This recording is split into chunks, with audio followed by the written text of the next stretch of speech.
ആ 13 വയസ്സുള്ള മകൻ കയറി നിന്ന് ഉമ്മാന്റെ മയ്യത്ത് നിസ്കരിച്ചിട്ട് ആ മയ്യത്തിന്റെ മുന്നിൽ നിന്ന് അള്ളാഹുവിനോട് ആത്മാർത്ഥമായി കരഞ്ഞു ദുആ ചെയ്ത് എൻ്റെ പ്രിയപ്പെട്ടവരെ ആ പൊന്നുമോൻ ഉമ്മാന്റെ മയ്യത്തിന്റെ മുന്നിൽ തളർന്നു വീണു. ഉമ്മാന്റെ മയ്യത്ത് പള്ളിക്കാട്ടിലേക്ക് എടുക്കുമ്പോൾ സുഹൃത്തുക്കൾ ചെറുപ്പക്കാരാ സഹോദരന്റെ ആ പൊന്നുമോന്റെ ശരീരം ഹോസ്പിറ്റലിലേക്ക് കൊണ്ടുപോവുകയായിരുന്നു. അവസാനം എൻ്റെ പ്രിയപ്പെട്ടവരെ ആ ചെറുപ്പക്കാരൻ നിറകണ്ണുകളോടെ പറയുന്നു, ഉസ്താദ് അല്ല എനിക്ക് പുറത്തു തരുമോ ഉസ്താദ്, അല്ലാഹു എനിക്ക് പുറത്തു തരുമോ ഉസ്താദ്. ബാക്കവി എന്താണെന്ന് ചോദിക്കുമ്പോഴാ ചെറുപ്പക്കാരൻ പറയുകയാണ്, ഉസ്താദേ എൻ്റെ പ്രിയപ്പെട്ട ഭാര്യയ്ക്ക് ഖുർആൻ ഓതാൻ അറിയില്ല, എവിടെ നിന്നോ പ്രസംഗം കേൾക്കുകയാണ്, അതാ ഖുർആൻ പഠിപ്പിക്കുന്നതിന്റെ പ്രതിഫലത്തെ കുറിച്ച് കേട്ടപ്പോൾ ഒരു ഹാഫിദ് മയ്യത്ത് നിസ്കരിച്ചാ കിട്ടുന്ന പ്രതിഫലത്തെ കുറിച്ച് ആരോ വാഴ്ന്നു പറയുന്നത് കേട്ടിട്ട് വീട്ടിൽ വന്നിട്ട് എന്നോട് പറഞ്ഞു, എന്റെ പൊന്നുമോന് സുഫിയാനിനെ ഹാഫിളാക്കണം, അവന് ഖുർആൻ പഠിക്കാൻ വിടണമെന്ന് വാശി പിടിക്കുകയാണ്. വീട്ടിൽ വന്ന് ഒരുപാട് പ്രാവശ്യം എന്നോട് പറഞ്ഞിട്ടും എന്റെ പൊന്നുമോനെ ഞാൻ പഠിക്കാൻ വിട്ടില്ല. അങ്ങനെ വീട്ടിൽ എന്നും വഴക്കാട്. അവസാനം ആ പ്രിയപ്പെട്ട ചെറുപ്പക്കാരൻ തെങ്കാശിയിലേക്ക് ജോലിക്ക് വേണ്ടി പോകുമ്പോ ഭർത്താവിന്റെ അനുവാദമില്ലാതെ തന്റെ പൊന്നുമകനെ കോളേജിൽ കൊണ്ട് പഠിക്കാൻ വിടുകയാണ്. ഹിഫ്ള് പഠിക്കുന്നതിന് വേണ്ടി കൊണ്ടുവിടുകയാ.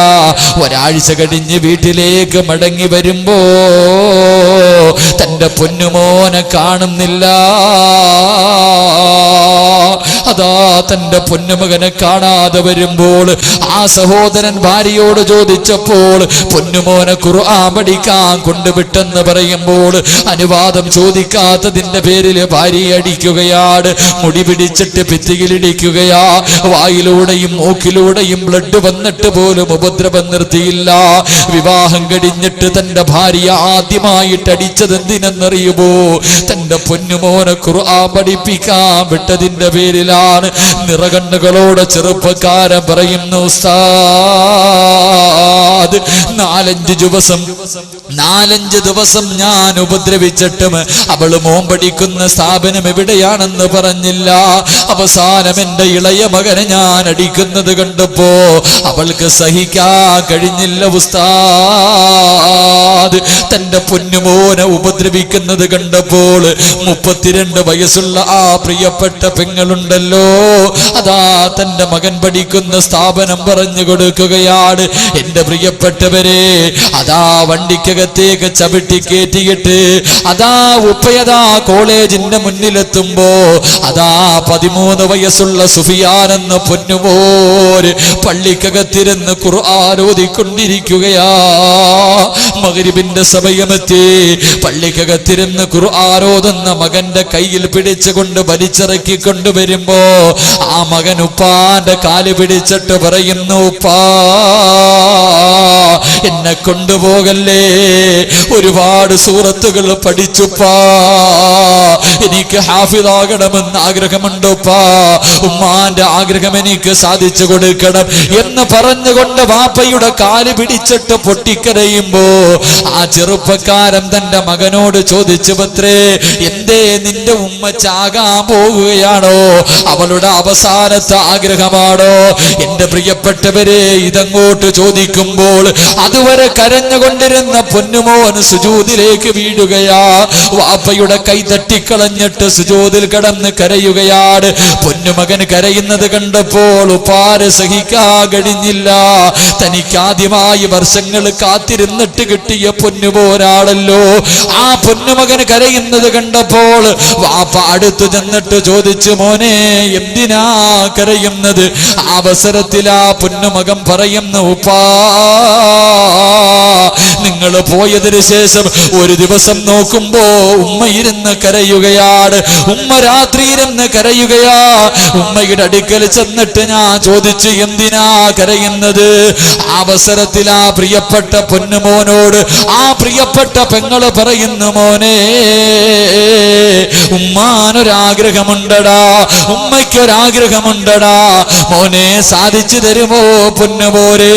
എന്റെ പ്രിയപ്പെട്ടവരെ, ആ പ്രിയപ്പെട്ട സഹോദരന്റെ ഭാര്യയുണ്ടല്ലോ, 11 വയസ്സുള്ള തന്റെ പൊന്നുമോനെ, അതാ പൊന്നുമോനെ അടുത്ത് വിളിച്ചിട്ട് പറയുകയാ, മോനെ ഉമ്മ ഒരു കാര്യം പറയാ, മോൻ ആരോടും പറയാൻ പാടില്ല, വാപ്പയോട് പോലും പറയാൻ പാടില്ല. എന്തേ എന്ന് ചോദിക്കുമ്പോ ആ പ്രിയപ്പെട്ട പെങ്ങള് പറയുന്ന, മോനെ ഉമ്മ ഇനി അധികം നാള് ജീവിച്ചിരിക്കില്ല, ഉമ്മയ്ക്ക് ക്യാൻസറാ പൊന്നുമോനെ, ഉമ്മയ്ക്ക് ക്യാൻസറാ, 3 മാസത്തിൽ കൂടുതൽ ജീവിക്കുമെന്ന് ഡോക്ടർ പറയുന്നില്ല. ഇതാരോടും പറഞ്ഞിട്ടില്ല, എനിക്കും ഡോക്ടറിനും അല്ലാനുമല്ലാതെ മറ്റാർക്ക് പറയില്ല. തന്റെ പൊന്നു മകനോട് പറഞ്ഞിട്ട് ഉമ്മ പറയുന്ന, മോനെ ഉമ്മാനൊരാഗ്രഹമുണ്ടടാ, ഉമ്മ ഖുർആൻ ഓതാൻ പഠിച്ചിട്ടില്ല, ഉമ്മയുടെ മാതാപിതാക്കള് പഠിപ്പിച്ചിട്ടില്ല, മോനെ ഒരു ഹാഫിദ് ഇമാമത്ത് നിന്നാൽ സ്വർഗം കിട്ടുമെന്ന് ഞാൻ കേട്ടിട്ടുണ്ട് പോരെ, അതുകൊണ്ട് നീ ഒന്ന് പഠിക്കണേ. എന്റെ പ്രിയപ്പെട്ടവരെ, ആ പ്രിയപ്പെട്ട സഹോദരി ക്യാൻസർ പിടിച്ചിട്ട് പോലും തന്റെ ഭർത്താവിനോട് പറഞ്ഞില്ല, മകനെ കൊണ്ട് പഠിക്കാൻ വിടുകയാണ്.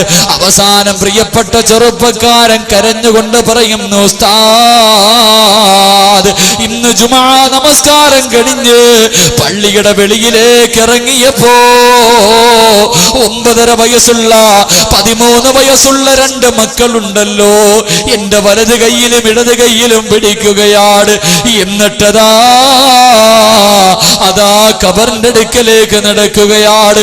പ്രിയപ്പെട്ട മാതാവിന്റെ കബറിന്റെ ഓരത്തേക്ക് കൊണ്ടുപോയിട്ട് അതാ മക്കള് തലഭാഗത്ത് നിന്ന് ഖുർആൻ ഓതി ദുആ ചെയ്യുകയാണ്. എന്റെ പ്രിയപ്പെട്ടവരെ, 13 വയസ്സുള്ള പൊന്നുപോരുണ്ടല്ലോ, 13 വയസ്സുള്ള പൊന്നുപോരുണ്ടല്ലോ, ഈ 7 ദിവസം കൊണ്ട് 4 ഖത്തമാ ഓതി തീർത്തത് ഒന്ന് ചിന്തിച്ചിട്ടുണ്ടോ? ഒരാഴ്ച കൊണ്ട് ഓതി തീർക്കാൻ ബുദ്ധിമുട്ടാ, പക്ഷേ ഉമ്മായിക്ക് വേണ്ടി രാപ്പകലുകൾ ഇരുന്നിട്ട് 4 ദിവസം കൊണ്ട് 7 ദിവസം കൊണ്ട് 4 ഖത്തം ഓതി തീർത്തിരിക്കുകയാ. അല്ലാഹുവേ, എന്തൊരു ഭാഗ്യമെന്നറിയുമോ? ഇളയ മകനുണ്ടല്ലോ, 9.5 വയസ്സാണ് ആ പൊന്നുപോലുള്ളത്, അവൻ ഉമ്മാന്റെ കബറിലേക്ക് 1 ഖത്തം ഓതിയിരിക്കുകയാ. 5 ഖത്തം ഉമ്മാന്റെ കബറിലേക്ക് കൊണ്ടുവച്ച് ദുആ ചെയ്യുകയാണ്.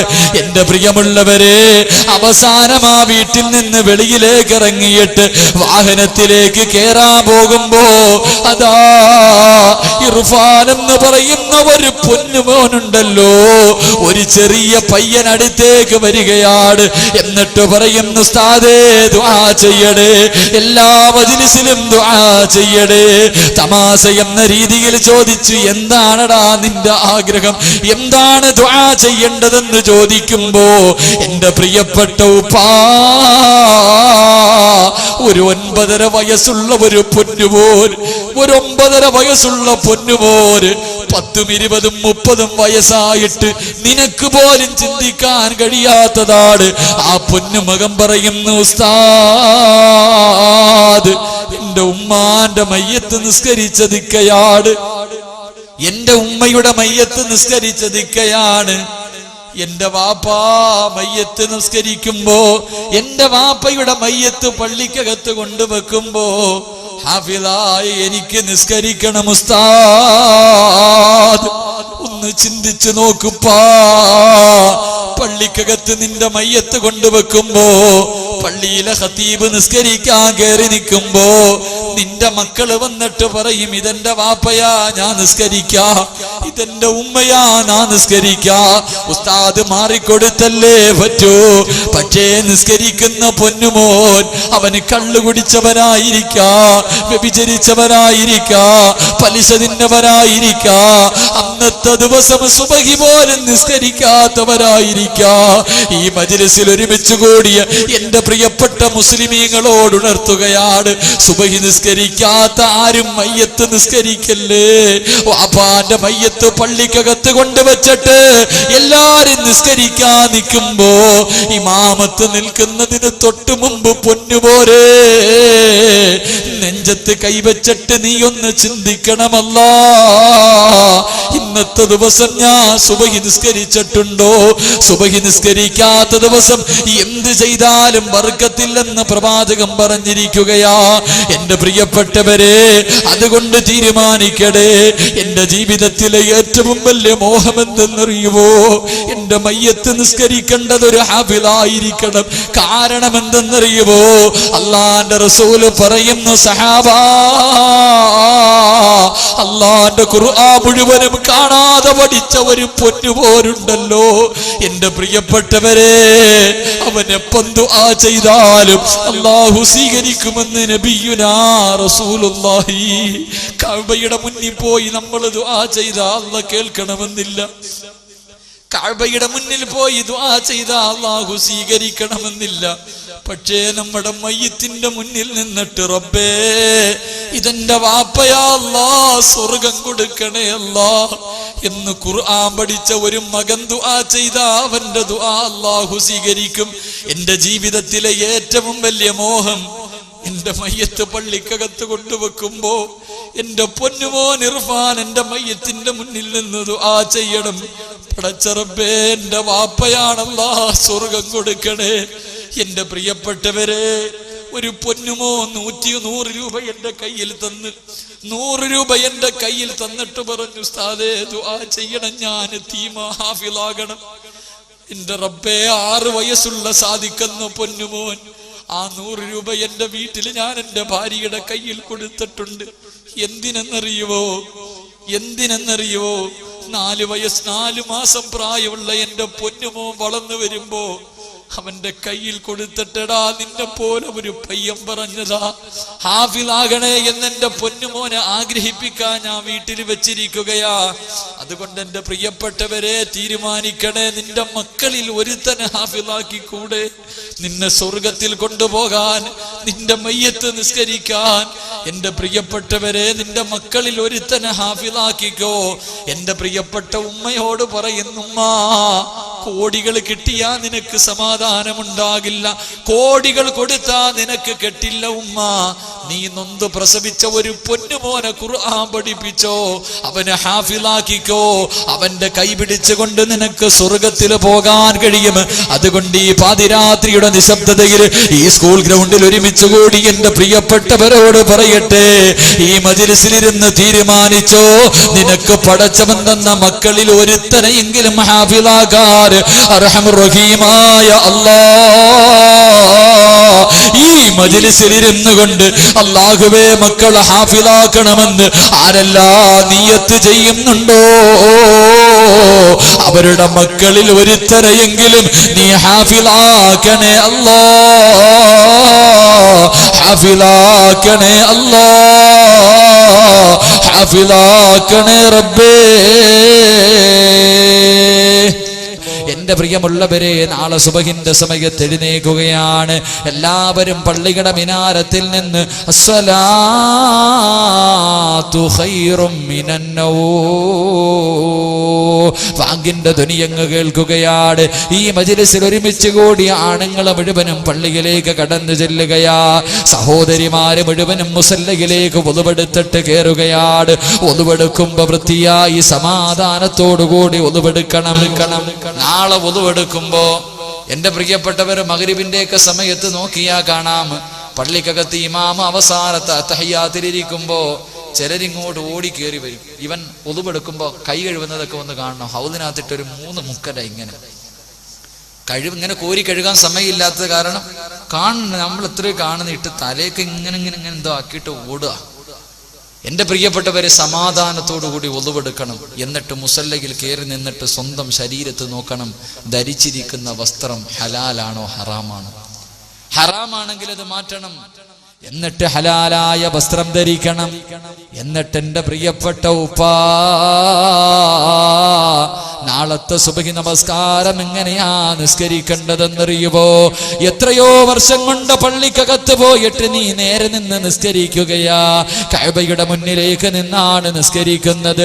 ഹാത്തിമുൽ അസ്സം റളിയല്ലാഹു തആല അൻഹു പറയുകയാ, നാളെ എങ്ങനെയാ സുബഹി നമസ്കരിക്കേണ്ടതെന്നറിയുമോ? ഈ പാതിരാത്രിയുടെ നിശബ്ദതയിൽ ഈ മജ്‌ലിസിലേക്ക് ഒരുമിച്ച് കൂടിയവരെ, നാളെ സുബഹി നിസ്കരിക്കുമ്പോ നീ എവിടെയാ നിൽക്കുന്നതെന്ന് ഓർക്കണം. അല്ലാഹുവിന്റെ പ്രവാചകൻ പറയുകയാണ്, ലക്ഷക്കണക്കിന് കിലോമീറ്ററുകൾക്കപ്പുറത്ത് കിടക്കുന്ന പരിശുദ്ധ കഅബാലയമുണ്ടല്ലോ, ആ കഅബയുടെ മുന്നിൽ പോയി ഒരു മനുഷ്യൻ ആദ്യമായിട്ട് എന്ത് ചോദിച്ചാലും പടച്ചവൻ തരാമെന്ന് പറഞ്ഞ കഅബയുണ്ടല്ലോ, അല്ലാഹുവിന്റെ റസൂൽ തന്റെ നെഞ്ച് ചേർത്ത് വെച്ച് കരഞ്ഞ കഅബയുണ്ടല്ലോ. അല്ലാഹുവിന്റെ റസൂൽ പറയുന്ന സഹാബാ, ആ കഅബയെ കണ്ടുകൊണ്ട് നിസ്കരിക്കടേ. നാളെ സുബഹി നിസ്കരിക്കുമ്പോ നിന്റെ കണ്ണിന്റെ മുന്നിലേക്ക് കഅബ കടന്നു വരണം. ആ കഅബയെ കണ്ടുകൊണ്ട് നിസ്കരിക്കുന്നവനെ പോലെ നിങ്ങൾ ആരെങ്കിലും നിസ്കരിച്ചാൽ നിങ്ങളുടെ നിസ്കാരത്തിന്റെ പരിപൂർണ പ്രതിഫലം നിങ്ങൾക്ക് ലഭിക്കുമെന്ന് നബിയുനാ റസൂലുള്ളാഹി. അല്ലാഹുവിന്റെ റസൂൽ പറയുകയാ, നാളെ നിസ്കരിക്കുമ്പോ കഅബ നിന്റെ മുന്നിലേക്ക് കടന്നു വരണം. രണ്ടാമത്തെ കണ്ടീഷൻ എന്തെന്നറിയുമോ എന്റെ പ്രിയപ്പെട്ട ചെറുപ്പക്കാരാ? ഇമാമ കൈകെട്ടുന്നതിന് മുമ്പ്, നിയ്യത്ത് ചെയ്യുന്നതിന് മുമ്പ് എന്റെ പൊന്നുമോനെ വലതുഭാഗത്തേക്കൊന്ന് തിരിഞ്ഞു നോക്കടാ, വലതുഭാഗത്തേക്കൊന്ന് തിരിഞ്ഞു നോക്കടാ. ഒരു കണ്ണും കാണാത്ത, ഒരു ഹൃദയവും ചിന്തിക്കാത്ത പടച്ചവന്റെ അനുഗ്രഹങ്ങൾ കൊണ്ട് നിറച്ച സ്വർഗമുണ്ടല്ലോ, ലഹും ജന്നാത്തിൻ തജ്രി മിൻ തഹ്തിഹൽ അൻഹാർ, പാലരുവികളും തേനരുവികളും ഒഴുകുന്ന അല്ലാഹുവിന്റെ സ്വർഗമുണ്ടല്ലോ. പൊന്നുമോരെ വലതുഭാഗത്ത് കാണണം മോരെ. എടാ ചെറുപ്പക്കാരാ, എന്നിട്ട് ഇടത് ഭാഗത്തേക്കൊന്ന് തിരിഞ്ഞു നോക്കടാ. അല്ലാഹുവിന്റെ അദാബുകൾ കൊണ്ട് നിറച്ച നരകമുണ്ടല്ലോ, അതാ മനുഷ്യരെയും കല്ലുകളെയും ഇട്ട് കത്തിക്കുന്ന നരകമുണ്ടല്ലോ. ലോകത്ത് കടന്നു വന്ന മഹാന്മാര് മുഴുവനും ഓർത്ത് കരഞ്ഞു പോയ നരകമുണ്ടല്ലോ. ജിബ്രീൽ പാതിരാത്രികൾ മുഴുവനും കരഞ്ഞ കരഞ്ഞ നരകമുണ്ടല്ലോ. മീകായിൽ എന്ന മലക്ക് ഖിയാമത്ത് നാൾ വരെ ചിരിക്കാതിരിക്കാനുള്ള കാരണം നരകം കണ്ടതാ പൊന്നുപോരെ. ഇന്ന അശദ്ദന്നാരി ഹറാ, മോനെ അതിന്റെ തീ നിന്നെ കൊണ്ട് സഹിക്കാൻ കഴിയല്ലടാ.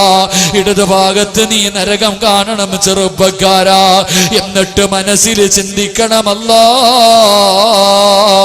പടച്ച റബ്ബേ, എന്റെ നിസ്കാരം ശരിയായാല്, എന്റെ നിസ്കാരം ശരിയായാല് റബ്ബേ, ഈ കാണുന്ന സ്വർഗം എനിക്കുള്ളതാ. ഇത് കണ്ടു മരിക്കാൻ കഴിയുമല്ല. എന്റെ നിസ്കാരം ശരിയായില്ലെങ്കിൽ ഇതിനകത്ത് കടന്ന് കരിയേണ്ടവനാണ്, ഇതിനകത്തിട്ടെന്നെ കത്തിക്കുമല്ല. ഹാത്തിമുൽ അസ്സം റളിയല്ലാഹു തആല അൻഹു പറയുകയാ, ഏ ചെറുപ്പക്കാരാ, നാളെ സുബഹിക്ക് വേണ്ടി നിയ്യത്ത് ചെയ്തിട്ട് കൈകെട്ടുന്നതിന് മുമ്പ് വലതുഭാഗത്തേക്കൊന്ന് നോക്കടാ. വലതുഭാഗത്ത് സ്വർഗം കാണണം, ഇടതുഭാഗത്ത് നരകം കാണണം. കണ്ണിന്റെ മുന്നിൽ കഅബാലയം കടന്നു വരണം. എന്നിട്ട് നിസ്കരിച്ചാ പൊന്നുമോനെ നിന്റെ നിസ്കാരം ശരിയാകുകയാ. ഈ മജ്‌ലിസിൽ ഒരുമിച്ച് കൂടിയ എന്റെ പ്രിയപ്പെട്ട ഉപ്പാ, മൂന്നാമത്തെ നിയമം എന്തെന്നറിയുമോ? മൂന്നാമത്തെ നിയമം എന്തെന്നറിയുമോ? നാളെ സുബഹി നിസ്കരിക്കാൻ ചങ്കൂറ്റത്തോടെ വെളുപ്പാങ്കാലത്ത് തണുപ്പ് സഹിച്ചുകൊണ്ട് എഴുന്നേറ്റ് പച്ചവെള്ളത്തിൽ ഒതുവെടുത്തിട്ട് പടച്ചവന്റെ പള്ളിക്കകത്ത് പോയിട്ട് കൈകെട്ടുന്നതിന് മുമ്പ് എന്റെ പ്രിയപ്പെട്ട ഉപ്പാ, ഒന്ന് പുറകിലേക്ക് തിരിഞ്ഞു നോക്കുവാപ്പാ. നിന്റെ തോളിന്റെ പുറകില്, നിന്റെ കഴുത്തിന്റെ പുറകിലൊരു മനുഷ്യൻ പതുങ്ങി നിൽക്കുകയാ. ഒരാള് നിന്റെ കഴുത്തിന്റെ പുറകിൽ നിൽക്കുകയാ. ആരെന്നറിയുമോ? ആരെന്നറിയുമോ? മലക്കുൽ മൗത്ത് അസ്റായീൽ. അസ്റായീൽ നിന്റെ കഴുത്തിന്റെ പുറകിൽ നിൽക്കുകയാ. എന്തിനു വേണ്ടി എന്നറിയുമോ? എന്തിനു എന്തിനു വേണ്ടി എന്നറിയുമോ? ഉപ്പാ ഒന്ന് സലാം വീട്ട് ബാപ്പാ, ഇടതുഭാഗത്തേക്ക് നീ ഒന്ന് സലാം വീട്ടിക്കഴിഞ്ഞാ നിന്റെ റൂഹിനെ കൊണ്ടുപോകാൻ കാത്തു നിൽക്കുകയാ. നാളത്തെ ളുഹർ നിസ്കരിക്കാൻ ഈ മജ്‌ലിസിലിരിക്കുന്ന ഒരു മനുഷ്യന് പോലും അവകാശമില്ല. നാളെ ളുഹറിന്റെ സമയത്ത് ഇവിടത്തെ പള്ളിക്കകത്ത് 3 കഷ്ടം തുണിയിൽ പൊതിഞ്ഞിട്ട് നിന്റെ മയ്യത്ത് കൊണ്ട് വെക്കും വാപ്പാ. അതുകൊണ്ട് നാളെ സുബഹിക്ക് കൈകെട്ടുമ്പോ ഒന്ന് തിരിഞ്ഞു നോക്കണേ. നിന്റെ കഴുത്തിന്റെ പുറകിൽ അസ്റായിലിനെ കാണണം. ആരെങ്കിലും അസ്റായിലിനെ കണ്ട് നിസ്കരിച്ചാ അവന്റെ നമസ്കാരം കണ്ടിട്ട് ശൈത്താൻ പോലും കരയുമെന്ന് മഹാന്മാര് പഠിപ്പിക്കുമ്പോ 4ാമത്തെ നിയമം എന്തെന്നറിയുമോ? എന്റെ പ്രിയപ്പെട്ട ഉമ്മ, കാലിനടിയിലേക്കൊന്ന് നോക്കുമ്മ, എവിടെയാ നിൽക്കുന്നതെന്നറിയുമോ? പൊന്നുമോളെ, നിന്റെ മുടിയെടുത്തിട്ട് 7ആയിട്ട് മുറിച്ചിട്ട് അതിലൊരു കഷ്ടം എങ്ങനെ ഇരിക്കുമോ അതുപോലെയുള്ള ഒരു വസ്തു കൊണ്ടാ പടച്ചവന് സിറാത്ത് എന്ന് പറഞ്ഞ് നരകത്തിന്റെ മുകളിലൂടെ വലിച്ചു കെട്ടിയിരിക്കുന്ന പാലമുണ്ടല്ലോ. ആ പാലം ഇരുൾ മൂടിയതാ. ആ പാലത്തിൽ നിന്ന് നരകത്തിലേക്ക് വീണുപോയാൽ രക്ഷപ്പെടാൻ കഴിയില്ല ഉമ്മ. അതുകൊണ്ട് നിൽക്കുന്നത് എവിടെയാ? സിറാത്ത് പാലത്തിന്റെ മുകളിലാ നിൽക്കുന്നത്. 5ാമത്തെ കണ്ടീഷൻ എന്തെന്നറിയുമോ? 5ാമത്തെ കണ്ടീഷൻ എന്തെന്നറിയുമോ? ആത്തിമുൽ അസം റളിയല്ലാഹു തആല പറയുകയാ, പൊന്നുമക്കളെ, ജീവിതത്തിലെ അവസാനത്തെ നല്ല കാര്യം നാളത്തെ 2 റക്അത്ത് സുബഹി നിസ്കാരം നിന്റെ ജീവിതത്തിലെ അവസാനത്തെ നല്ല കാര്യമാ. പിന്നെ ഒരു അൽഹംദുലില്ലാ പറയാന്, ഒരു സുബ്ഹാനല്ലാഹ് പറയാന്, ഒരു അല്ലാഹു അക്ബർ പറയാന് പൊന്നുമോനെ നിനക്ക് സമയമില്ലടാ. നിന്റെ ജീവിതത്തിലെ അവസാനത്തെ നല്ല കാര്യം നാളത്തെ സുബഹിയാണ് ഉപ്പാ. അതുകൊണ്ട് ഈ 5 കാര്യങ്ങൾ അനുസരിച്ച് ആരെങ്കിലും നിസ്കരിച്ചാൽ അവന്റെ നമസ്കാരത്തിന്റെ പരിപൂർണ പ്രതിഫലം അവന് ലഭിക്കുമെന്ന് നബിയുനാ റസൂലുള്ളാഹി. 1, കൈ കെട്ടുന്നതിന് മുമ്പ് നോക്കുമ്പോ കണ്ണിന്റെ ഇടയിൽ, കണ്ണിന്റെ മുന്നിൽ കഅബ വരണം. വലതുഭാഗത്ത് സ്വർഗം, ഇടതുഭാഗത്ത് നരകം. കഴുത്തിന്റെ പുറകിൽ അസ്റായിൽ കാത്തു നിൽക്കുന്നു. കാലിന്റെ അടിയിൽ സിറാത്ത് പാലം വലിച്ചു കെട്ടിയിരിക്കുന്നു. നിന്റെ ജീവിതത്തിലെ അവസാനത്തെ നല്ല കാര്യം ഒന്ന് നിസ്കരിച്ചു നോക്കുമോനെ, ഒന്ന് നിസ്കരിച്ചു നോക്കുമോനെ.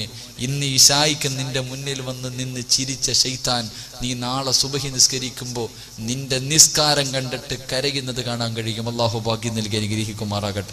അള്ളാഹു ഭാഗ്യം നൽകി അനുഗ്രഹിക്കുമാറാകട്ടെ. ഇന്ന് രാത്രി അങ്ങ് പോയാൽ നാളെ സുബഹി ഇതുപോലെ നിസ്കരിക്കാൻ പറ്റുമെന്ന് തോന്നുന്നില്ല. എൻ്റെ പ്രിയപ്പെട്ടവരെ, ചിലപ്പോൾ നാളെ പോയി നോക്കുമ്പോൾ പെട്ടെന്ന് അങ്ങോട്ട് പറ്റണമെന്നില്ല. ഒന്ന് പരിശ്രമിക്കാം. മരിക്കുന്നതിന് മുമ്പ് എന്നെങ്കിലും ഒരിക്കൽ ഇതുപോലെ നിസ്കരിക്കാൻ കഴിഞ്ഞാൽ ആ ഒറ്റ നിസ്കാരം മതി നിനക്ക് സ്വർഗത്തിൽ പോകാൻ. അള്ളാഹു നിസ്കരിക്കാനുള്ള ഭാഗ്യം നൽകി അനുഗ്രഹിക്കുമാറാകട്ടെ. അള്ളാഹു ഭാഗ്യം നൽകി അനുഗ്രഹിക്കുമാറാകട്ടെ. ഇങ്ങനെ നിസ്കരിക്കുന്ന മനുഷ്യന് കിട്ടുന്ന പ്രതിഫലം എന്താണെന്നറിയും? ഇങ്ങനെ നിസ്കരിക്കുന്ന മനുഷ്യന് കിട്ടുന്ന പ്രതിഫലം മരിക്കാൻ കിടക്കുന്ന സമയത്ത് ആര് ലാ ഇലാഹ ഇല്ലല്ലാഹ് പറഞ്ഞു തന്നില്ലെങ്കിലും, ഇങ്ങനെ നിസ്കരിക്കുന്ന മനുഷ്യൻ മരിക്കാൻ കിടക്കുന്ന സമയത്ത് ആര് ലാ ഇലാഹ ഇല്ലല്ലാഹ് പറഞ്ഞു തന്നില്ലേ? മക്കൾ മുമ്പിൽ കൂടെ നടക്കുന്നു, വാപ്പ നടക്കുന്നു, ഉമ്മ നടക്കുന്നു, മക്കൾ കയ്യിൽ ഫോൺ വെച്ചുകൊണ്ടിരിക്കുക, തീർന്നെങ്കിൽ ഉടനെ വിളിച്ചു പറയാൻ.